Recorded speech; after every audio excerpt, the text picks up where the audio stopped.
नमस्कार मेरे प्यारे प्यारे बच्चों, आपका एक बार फिर से स्वागत है आपके खुद के channel project Y online classes में। और हम कर रहे हैं क्लास 10th की केमिस्ट्री का second chapter acids base and salt. और आज के इस लेक्चर में समझेंगे पीएच स्केल क्या है और उसके इंपॉर्टेंस क्या है हमारी लाइफ में। ठीक है, लाइफ में तो है ही है, लेकिन पेपर के कितना इंपॉर्टेंस है वो भी समझ लेंगे, क्योंकि पेपर में आते हैं क्वेश्चन, तो इसलिए ज्यादा इंपॉर्टेंट है हमारे लिए।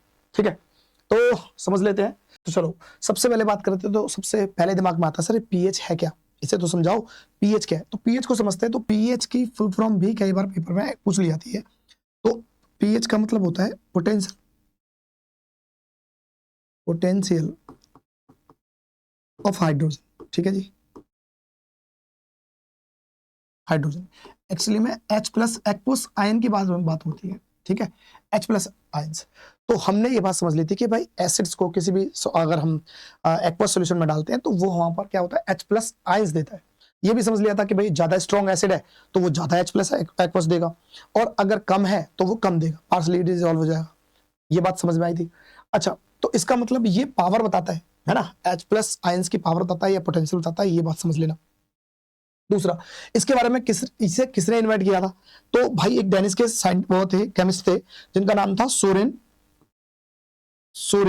Peter loris Sorensen. ठीक है, ये कब बताया था, 1909 में।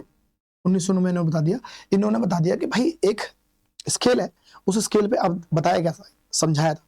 स्केल है, स्केल पे बहुत सारे कलर होंगे, कलर्स हैं, उन पर अलग अलग कलर्स हैं। और वो जो स्केल था उसमें क्या था, 0 से लेकर 14 तक गिनती लेबल कर रखी थी। उसमें बीच में जो 7 था, उस 7 को बोला गया न्यूट्रल। क्या बोला गया, न्यूट्रल। ठीक है, न्यूट्रल है। उसके बाद हम देखते हैं, अभी दिखाएंगे कैसा होता है। ठीक है, तो कुछ अलग अलग कलर होते हैं। अभी ये होता क्या है समझ लेते हैं एक बार। देखो, इसका मतलब क्या है, मोर H plus ions lower pH value stronger acid.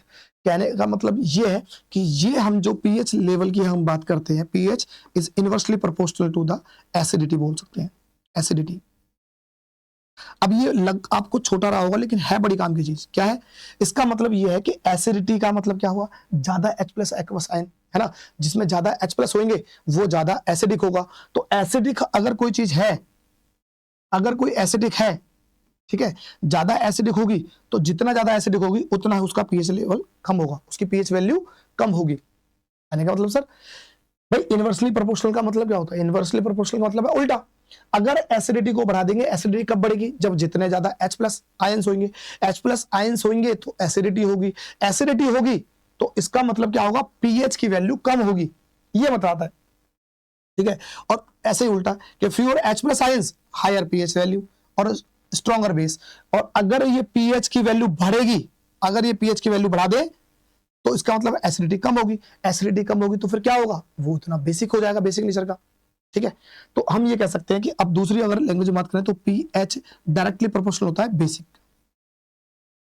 ठीक है, तो इसका मतलब है अगर जितना ज्यादा पीएच वैल्यू बढ़ेगी उतना ज्यादा क्या होगा, बेसिक नेचर का हो जाएगा सब्सटेंस। कई बात समझ में आ गई, इतनी बात समझ में आ गई तो ठीक। चलो अब देख लेते हैं। इस तरह से हमने बोला पीएच स्केल है एक तरह का, इसमें कुछ अलग अलग कलर दे रखे हैं, कलर दे रखे हैं, उस कलर के हिसाब से हम देख लेंगे भाई किसका कौन ज्यादा स्ट्रांग है और कौन कम स्ट्रांग है, एसिड कितना स्ट्रांग है और बेस कितना स्ट्रांग है। अच्छा, कैसे समझ में आता है, अभी तक हमने इंडिकेटर्स पढ़े हैं भाई, 3 तरह के इंडिकेटर्स पढ़ लिए हमने। कौन कौन से, एक हमने पढ़ा था नेचुरल इंडिकेटर्स, एक पढ़ा था सिंथेटिक इंडिकेटर्स, और एक पढ़ा था ऑल्फैक्टरी इंडिकेटर्स। अगर सबको ओवरऑल अगर बात करें तो इंडिकेटर्स किस काम बताते थे भाई, कि भाई इंडिकेटर ये बता रहे हैं कि सर कौन सा सब्सटेंस एसिड है और कौन सा सब्सटेंस बेसिक है। न्यूट्रल का भी बता देंगे, पर लेकिन कोई ये बता सकता है कि कितना ज्यादा स्ट्रॉन्ग एसिड है या कितना ज्यादा स्ट्रॉन्ग बेस है। जैसे अगर हम नॉर्मल जो इंडिकेटर्स है, मान लो लिटमस पेपर ले लिया, नेचुरल इंडिकेटर। ठीक है, लिटमस पेपर से अगर मैं चेक करता हूं, एक हम ले लेते हैं HCl, एक ले लेते हैं H2SO4, एक ले लेते हैं लैक्टिक एसिड, एक ले लेते हैं आपका विनेगर, और एक ले लेते हैं आपका नींबू रस। ठीक है, सही है। अब अगर मैं सबको चेक करता हूं तो ब्लू लिटमस पेपर को सबको ये रेड में बदल देगा, क्योंकि सारे क्या है, एसिड है।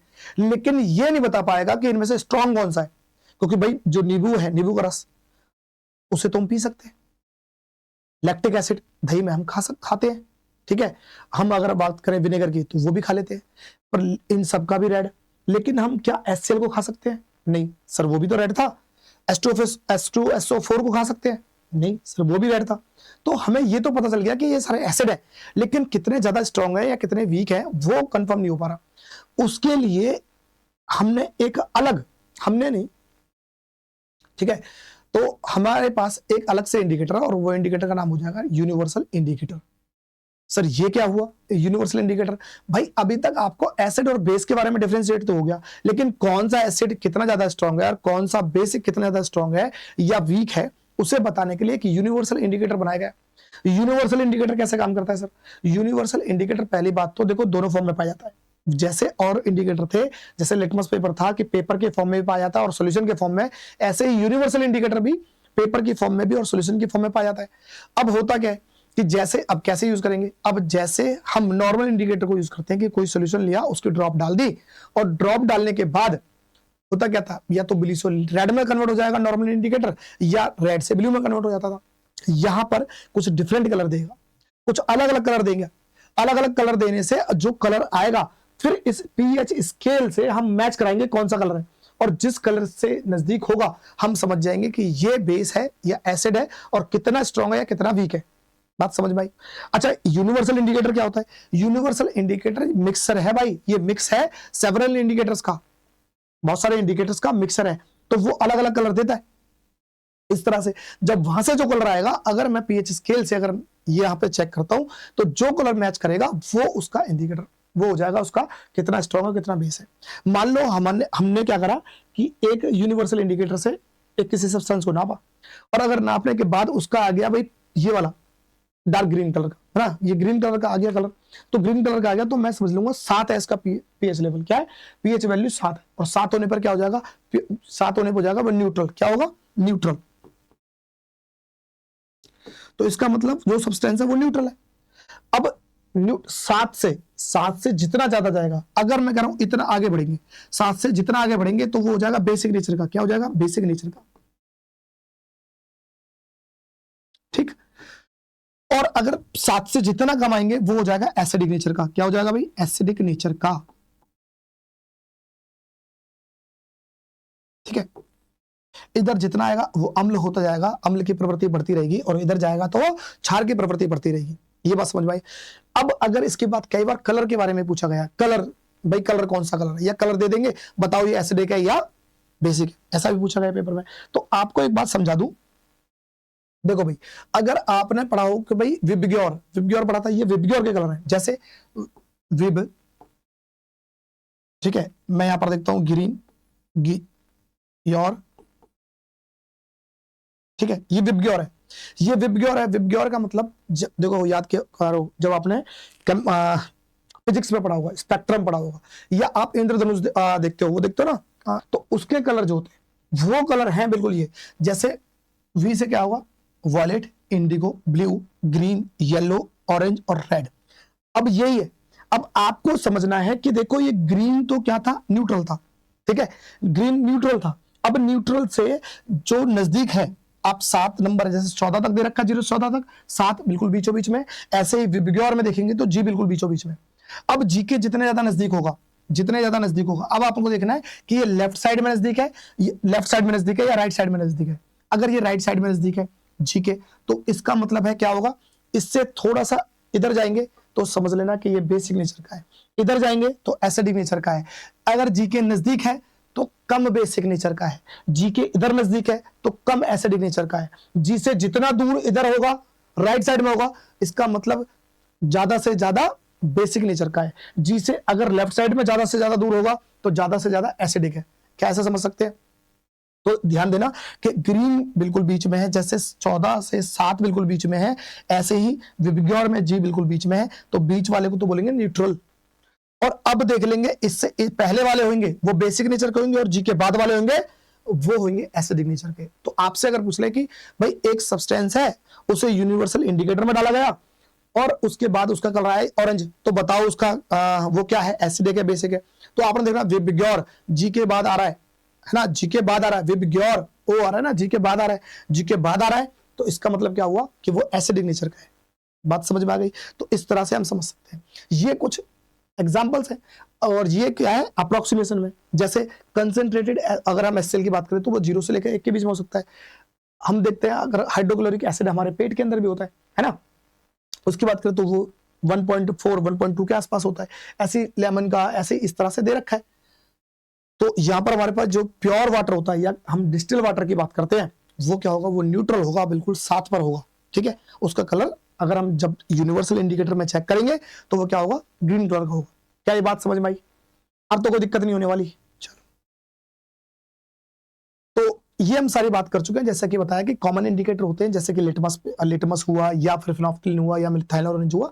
ये तो बता सकते हैं कि भाई एसिड है कोई चीज या बेसिक की नेचर की है, लेकिन कितनी एसिड है कितनी बेसिक है यहां पर ये चुप हो जाते हैं, बता नहीं पाते।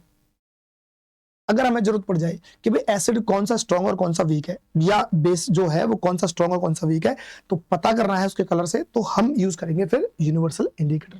ठीक है भाई।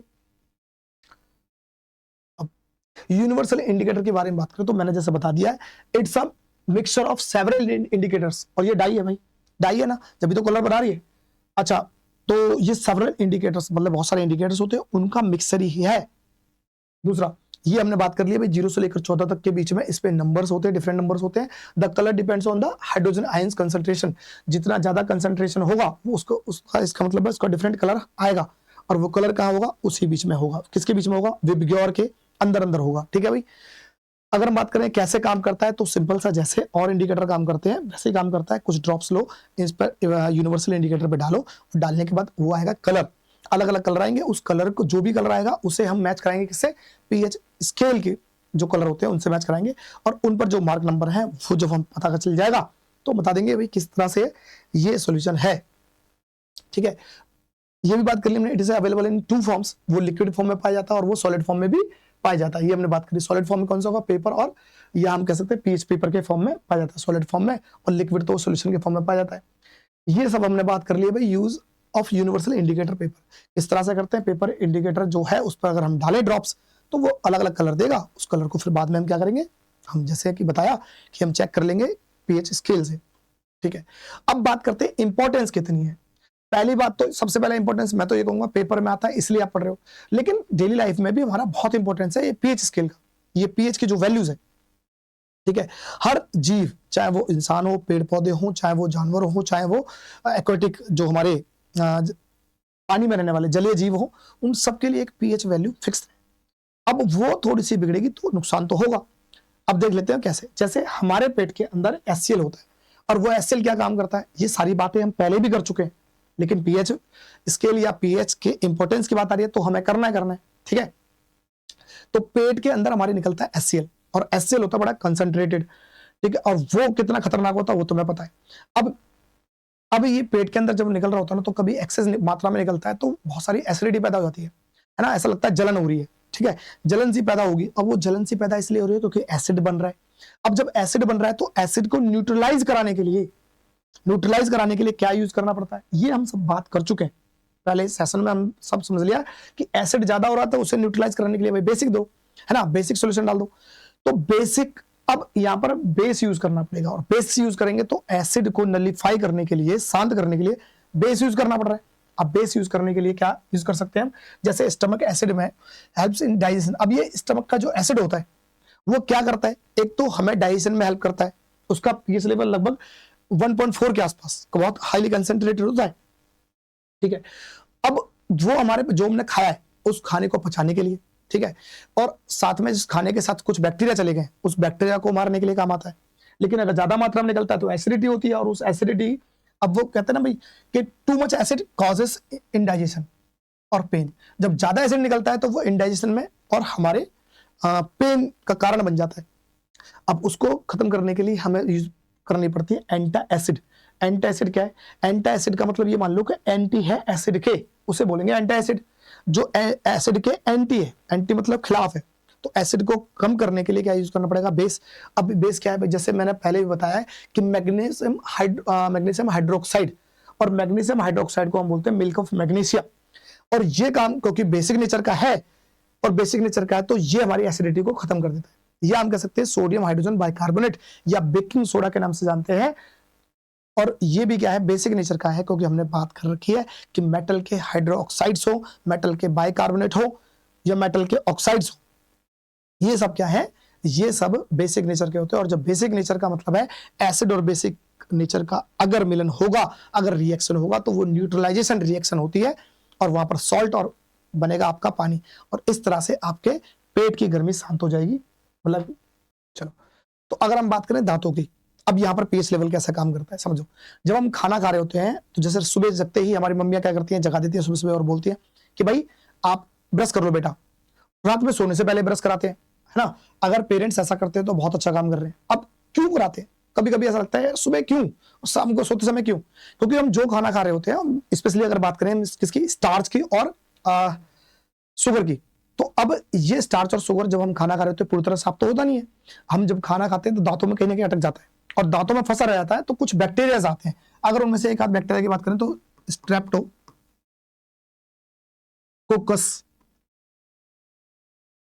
म्यूटेंस, तो उनमें से एक बैक्टीरिया ऐसे स्ट्रेप्टोकोकस म्यूटेंस एक बैक्टीरिया है।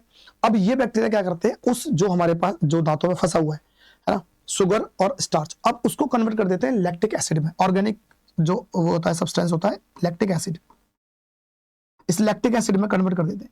अब ये लैक्टिक एसिड, क्योंकि अब एसिड हो रहा है और धीरे धीरे ये प्रक्रिया चलती जा रही है, अब धीरे धीरे एसिड बढ़ रहा है। अगर हमारे मुंह का, हमारे माउथ का पीएच वैल्यू 5.5 से अगर नीचे जाएगी, क्योंकि हमने बात की है कि पीएच वैल्यू जितनी नीचे जाएगी इसका मतलब है एसिडिक उतना ज्यादा बढ़ेगा।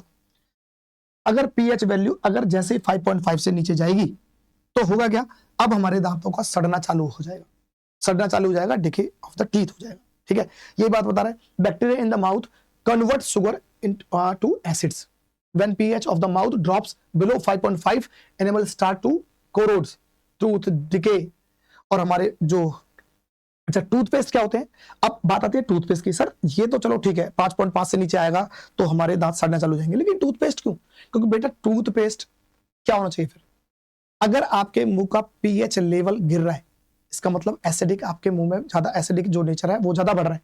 अगर बढ़ रहा है, जब एसिड ज्यादा बढ़े तो किसको बुलाना चाहिए, बेस को। तो बेस बुलाने का मतलब है जो आपका टूथपेस्ट होता है उसमें क्या होता है, बेसिक नेचर होता है भाई, वो बेसिक होता है। और बेसिक होने से क्या होगा, एसिड और बेसिक का रिएक्शन होगा, और रिएक्शन होने से फिर क्या होगा, न्यूट्रलाइजेशन रिएक्शन, और फिर बन जाएगा सॉल्ट और वाटर। और इस तरह से आपका जो एसिडिक लेवल बढ़ रहा था, आप उस टूथपेस्ट ने क्या करा, वो एसिडिक को न्यूट्रलाइज कर दिया और आपके दांत सड़ने से बच गए। तो समझ में आया। तो सुबह क्यों, क्योंकि रात भर आपके बैक्टीरियाओं ने वो लैक्टिक एसिड में कन्वर्ट किया है आपका शुगर और स्टार्च को। तो अगर वो और ज्यादा बढ़ेगा तो इससे अच्छा ब्रश कर लो तो न्यूट्रलाइज हो जाएगा। दिन भर में जो आपने खाया उसमें भी आपका लैक्टिक एसिड बनाया होगा, ठीक है, उसको भी क्या करा होगा, शाम को सोने से पहले आप जब ब्रश कर लोगे तो इस तरह से आपके जो मुंह का है, माउथ का पीएच लेवल एक बैलेंस रहेगा, और बैलेंस होने से क्या रहेगा, आपके दांत स्वस्थ रहेंगे। ठीक है, फिर हमने बात कर ली है भाई कि देखो पीएच लेवल हर इंसान के लिए, जीव के लिए, एक्वेटिक प्लांट्स के लिए, एक्वेटिक जो हमारे पास ऑर्गेनिज्म है सबके लिए एक इंपॉर्टेंट रोल निभाते हैं। सबको एक फिक्स्ड पीएच लेवल पर काम करने या जीने के लिए होना चाहिए पीएच लेवल। लेकिन अगर उसमें थोड़ी छेड़छाड़ हो जाए तो क्या होगा वो देख लेते हैं। ये हमने लास्ट वीडियो में भी किया था कि एसिडिक जो रेन होती है, एसिड रेन होती है ना, उसके कारण, क्योंकि हमने समझ लिया था एसिड रेन के थ्रू क्या होगा, जो हमारी वाटर बॉडीज हैं उनमें एसिड डल जाएगा रेन के थ्रू, और जब एसिड डल जाएगा तो अब तालाब, नदी या समुद्र में जैसे एसिड बढ़ेगा तो वहां में रहने वाले कुछ जीव होंगे, और वो जीव क्या होंगे, अपनी जान दे देते हैं भाई। तो एसिड अगर बढ़ने से, देखा मछलियां क्या होती है, जाती है, कुछ प्लांट्स होते हैं उन्हें चाहिए पीएच एक फिक्स वैल्यू पीएच की, वो बढ़ने, ये कम होने पर, पीएच की वैल्यू कम होने पर एसिडिक नेचर बढ़ जाएगा, और बढ़ने से क्या होगा, वो मर सकते हैं। ठीक है, अगर हम बात करें एक्वेटिक ऑर्गेनिज्म की, उन्हें चाहिए पानी जो होता है वो 7 से लेकर 8.5, कहीं पर 6.5 से लेकर 8.5, वो थोड़ा सा वेरी करता है, इतना उनकी वैल्यू चाहिए पीएच की। इसका मतलब है न्यूट्रल से लेकर बेसिक नेचर का चाहिए। अगर वो एसिडिक बढ़ जाएगा तो हो जाते हैं। ठीक है भाई, तो ऐसे ही हमने बात करी थी सॉइल की, तो अगर वो पानी जब एसिड रेन का जब आएगा सॉइल पर तो हमारी जो फसल है वो भी बर्बाद हो जाती है, या जमीन होती है फर्टिलाइजेशन उसका वो धीरे धीरे कम होता रहता है क्योंकि एसिडिक बढ़ जाती है। इसके लिए क्या करते हैं, इसके लिए हमारे किसान या हम पानी जो अब जो कमर्शियल तरह से इन मछलियों का व्यापार करते हैं, मछलियों का या एक्वेटिक जो जीव होते हैं उनका व्यापार करते हैं, बिजनेस करते हैं, अगर जब बरसात होती है एसिडिक, तो क्या करते हैं, जब एसिड लेवल बढ़ जाता है तो वो बेसिक का छिड़काव कर देंगे, बेसिक सॉल्यूशन का छिड़काव कर देंगे। उससे क्या होगा, एसिड जो बढ़ चुका था बेसिक ने क्या करा, न्यूट्रल कर दिया। और ये यहाँ पर लिखा हुआ है, क्या लिखा है, to correct this calcium carbonate is added to lake.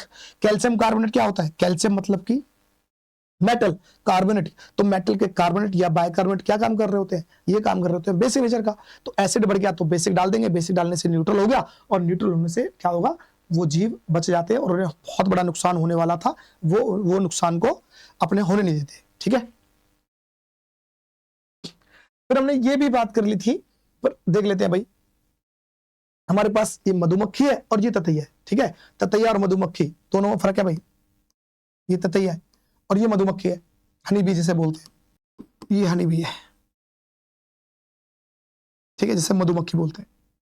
तो अब देखो, अगर जानकारी होगी तो जल्दी उपचार कर लोगे, अगर कम जानकारी होगी तो और नुकसान कर लोगे। कैसे समझते हैं, हनी बी या मधुमक्खी जो होती है, अगर वो खाए तो उसमें होता है मिथेनोइक एसिड। ठीक है, ये नेटल्स के पेड़ है, अब इसके अंदर भी मिथेनोइक एसिड।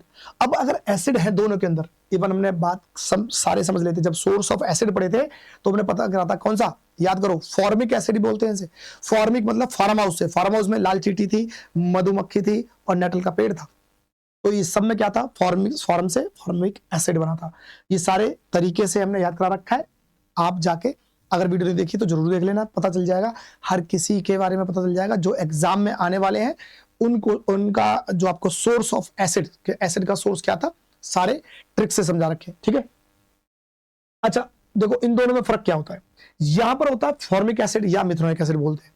अगर एसिड है, अगर ये मधुमक्खी खाती है या नेटल का जो पेड़ का अगर ये स्टिंग लग जाता है तो यहां पर एसिड बनता है, फॉर्मिक एसिड या मिथेनोइक एसिड बोलते हैं। अगर लग जाए तो आपको पता है एसिड आ रहा है, एसिड आपके इंजेक्ट हो गया, एसिड इंजेक्ट हो गया तो इसे न्यूट्रलाइज कराने के लिए आपको बेसिक यूज करना पड़ेगा। क्या करना पड़ेगा, बेसिक नेचर, तभी जाके न्यूट्रलाइजेशन रिएक्शन होगी। लेकिन गलती से अब इसके लिए क्या करते हैं, आपने देखा होगा लोहा रगड़ते हैं, जब आपका क्या है मधुमक्खी खा जाती है तो देखा होगा आपने, या आपको खाई हो या किसी दोस्त को खाई हो, तो लोहे की कोई भी चीज रगड़ते हैं। लोहा क्यों रगड़ते हैं भाई, लोहा क्योंकि बहुत दिनों में ऑक्सीजन पड़ा था तो ऑक्साइड बना लिया उसने, तो मेटल के ऑक्साइड क्या करते हैं, बेसिक नेचर के होते हैं। तो बेसिक नेचर का आप उससे क्या करोगे, बेसिक जैसे ही रगड़ोगे तो आपका एसिड का असर कम हो जाता है। चाहे आप बेकिंग सोडा या बेकिंग पाउडर यूज कर सकते हो क्योंकि वो भी बेसिक नेचर का है। तो कुल मिलाकर एसिड का असर खत्म करना है तो बेसिक आप लगाना पड़ेगा। लेकिन अगर आपको इतनी आधी अधूरी जानकारी हो और आपने सोचा कि यार ये ततैया खा जाए, ततैया खाने के बाद आपने फिर लोहा रगड़ दिया या आपने इसमें आपका जो बेकिंग पाउडर है वो रगड़ दिया, तो दिक्कत हो जाएगी भाई। क्योंकि ये जो है ना भाई ततैया, ये डालती है बेसिक या अल्कलाइन सॉल्यूशन इंजेक्ट कर देती है, ये बेसिक। अब सोचो ये खुद ही डाल रही है बेसिक, अगर ये तो एसिड डाल रहे थे तो हम बेसिक से न्यूट्रलाइज कर रहे थे, और ये तो बेसिक डाल रही है, अगर तुम बेसिक रगड़ते रहेंगे तो क्या होगा, कोई रिएक्शन ही नहीं होगा, कोई फर्क नहीं पड़ेगा। कोई फर्क नहीं पड़ेगा तो आपको वो पेन से रिलीफ नहीं होगा। समझ में आया? तो इसका मतलब ततैया जब भी खाएगी तो आपको क्या करना है, आपको लगाना है एसिड। अब एसिड क्या हो सकता है, कोई भी हो सकता है, विनेगर हो सकता है, नींबू रगड़ दो उससे हो जाएगा। तो इसका मतलब है जब बेसिक ततैया और मधुमक्खी में समझ में आया, इवन मधुमक्खी एक बार डंक मार के मर जाती है, खुद भी मर जाती है भाई, ये अपने सेल्फ डिफेंस में डंक मारती है, सेल्फ डिफेंस में।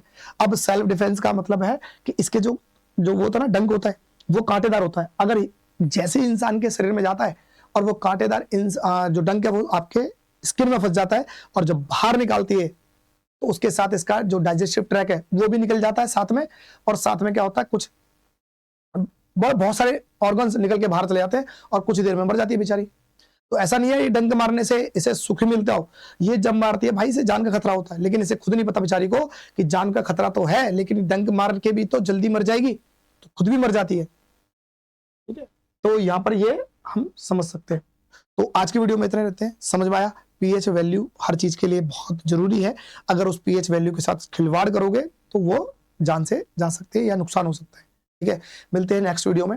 नेक्स्ट वीडियो में इससे रिलेटेड क्वेश्चन जितने प्रीवियस ईयर में आए हैं वो करवाऊंगा, उससे आपको समझ में आएगा कितना इंपॉर्टेंट है इस चैप्टर को या इस टॉपिक को समझना। ठीक है।